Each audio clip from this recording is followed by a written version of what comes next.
c'est qu'il avait le sentiment qu'on lui avait volé son destin.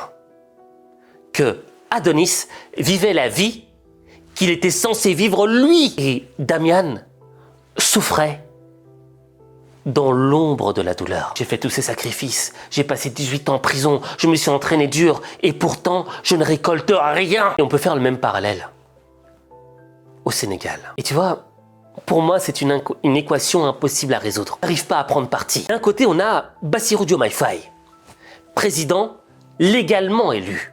Il a été aux côtés d'Ousmane Sonko durant ses combats. Si Ousmane Sonko l'a désigné, c'est parce qu'il avait confiance en lui. Mais ça doit être dur d'être président et de sentir que chaque jour, on remet en cause ta légitimité. Que dans le fond, tu n'es qu'un président en carton. Je veux dire, d'un point de vue de la dignité humaine, c'est dur à avaler. Si j'étais à sa place, j'aurais vraiment du mal. Et je pense que j'aurais éjecté Ousmane Sonko il y a déjà bien longtemps. Lui s'en va, moi je serai bientôt président. Mais ça ne se dit pas. Quel est le président dans le monde qui accepterait ça? C'est pas acceptable. Un premier ministre doit jouer son rôle de premier ministre et non pas son rôle de président potentiel. Vous voulez nommer premier ministre, au lieu de faire leur travail, de se faire distinguer par la population, par les réalisations ou tout ça, ils ne songent qu'à prendre la place du président. Et ça, on ne dit pas qu'il ne doit pas la prendre, mais il y a quand même des façons de s'y mettre.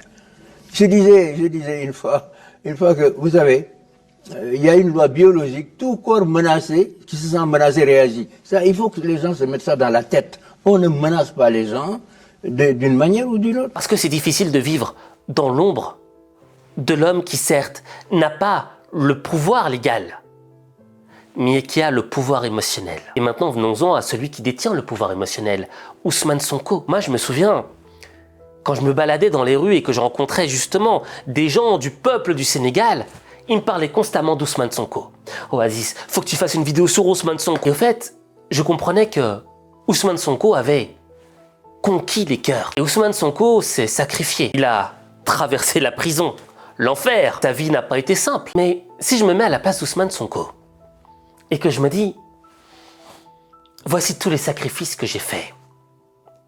Voici là où je me suis battu. Je suis celui à qui revient légitimement la première place, celle de président. Et pourtant, je sens que ce destin qui est censé être le mien est en train de m'échapper.